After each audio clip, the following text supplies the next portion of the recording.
safarkii 10 saac iyo booqashadii webiga badda cas khuriga qandala ilaa Butiyaalo 10 kiiloomitir oo dheer ah iyo 10 tallaabo oo ballaca waa cabirka webi oo ka maraaraha leh isbeddelka cimilada buuraha isgudban abaarta baahsan biyo la'aanta daran iyo kuleylka 40 digrii gaaray waa isku beega maalinta safarka yaga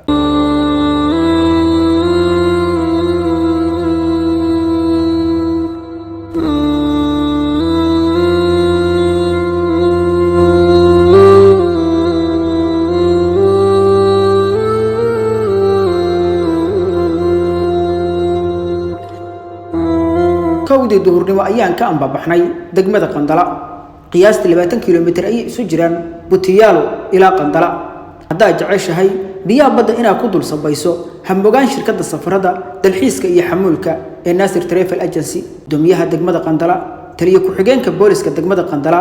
xubno kale oo kamid ah golaha deegaanka waa qayb kamid ah dalxiiska Nasir Travel Agency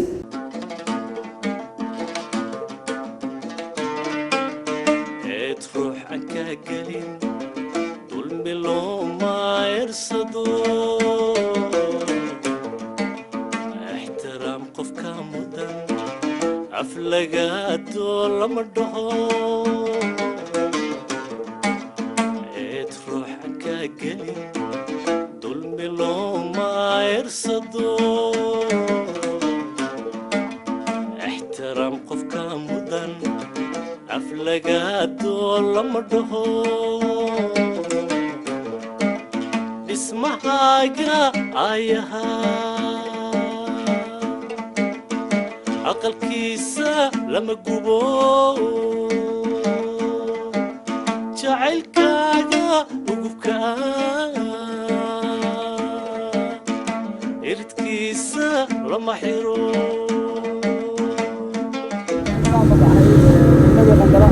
احنا وصلنا خوري وميدي اللي ممكن نستوي كده كاملة احنا وصلنا وكاملة deegaanka Qandala insha Allah taala waxaan soo booqano kulmeen idinka soo aragtaan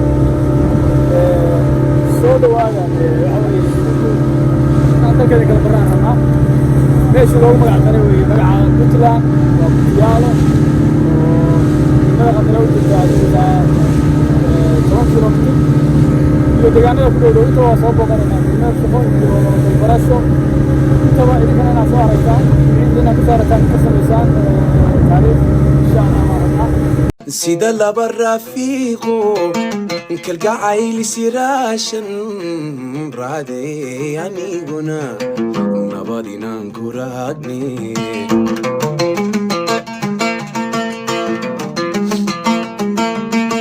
sida laba rafiiqo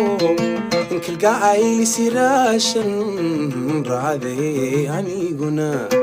nabadinan kuraadni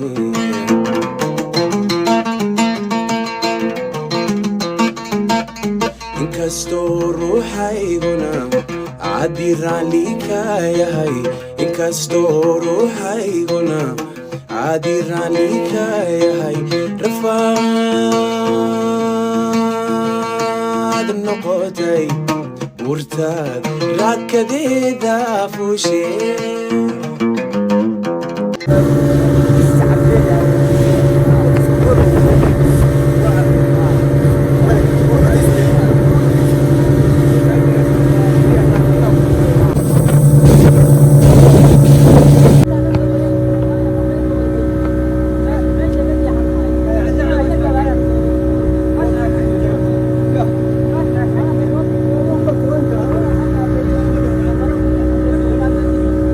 safarka webi waakaha khuriga Qandala waa mid soo jiidasho xambaarsan tacabka beeraha ku dhiirashada dadka deegaanka inay dhulkooda beertaan biyo la'aanta kulaylka isbeddelka cimilada roob la'aanta kulliba waa saameyn weyn oo ay wajahayaan bulshada reer Butiyaalo Butiyaalo ku socona waa naga horeysa adigu waxa ka mid tahay beeralayda deegaankan beeralayda deegaanka haye عقار beertii waa basal batiiq marka beertaas waxay ka mid tahay waa beertii ugu horeysa umaleeya halkan ka samayso aad iyo aad qalad badan way iga baxay laakiin halkan waxaa yaala baa la yidhi biyo kharaar iyo biyo macaan labada waa yaalay oo isdheeg yaalaan oo sidaa yaalay laakiin abaarta ka baasay ceelasha biyaha macaanaana xooli waa ku filnaa waxay ku kharaarada badda way isku jireen beertan mudan waxa weeye shidaal iyo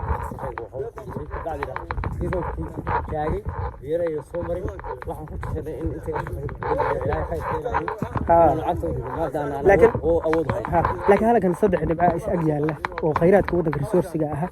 inaad badda ka kalluumaysato xiji gurato iyo inaad beer samaysato kulliba waad samayn ka ama xoolo dhaqato aad iyo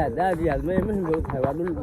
dhinac kasta oo ku fiican tahay ku fiican haddii xagga badda tahay haddii xagga bariga oo xoolaha tahay haddii xagga shaqada oo maydiga iyo duulaanka iyo tahay waxaa shaqadii dhinac aan la dicado ka wada ku qaban kartaa badda la heli karo ma abaartii hor la'aanta ilaahay baa khayr ka sameeyay walwalbayna asxaabay waqtigeeda isticmaalayna halkaas waxa weeye waa jaamkii waa naga dambeeya waa qarkaas halkiisa magaaladana halkan markaan ka baxno butiyaal la magacaabay ayaan gaari doonaa nala socdo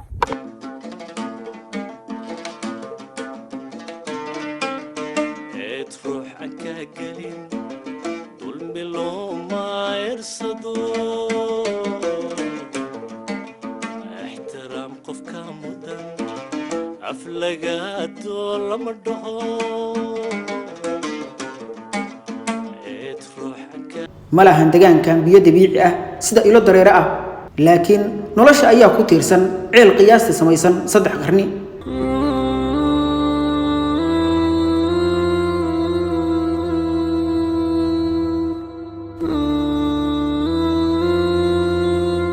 dhismayaal qadiimi ah ka haajirista dhalinyarada wax baratay haraadiga xadaarada dadkii hore horumarin la'aanta deegaanka kulliba waa mid saameyn toosan iyo mid dadban ku leh bulshada reer Butiyaalo baan asxaabay ka dhex talaabaya waa qurux weyn qandala aka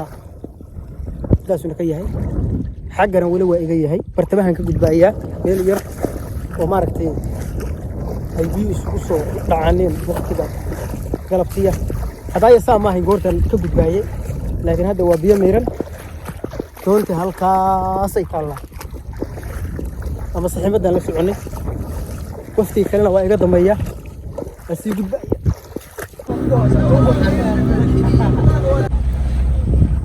نعش في حرب نعش في حرب نعش هو دبي بنور دبي حاجه مرتقادين أنا كان واحد تاني وادو يكون غميسي دمانتي وارنا إلهي ونسونا بالحلية مقالة لواه تاس قلب ورقصنا يا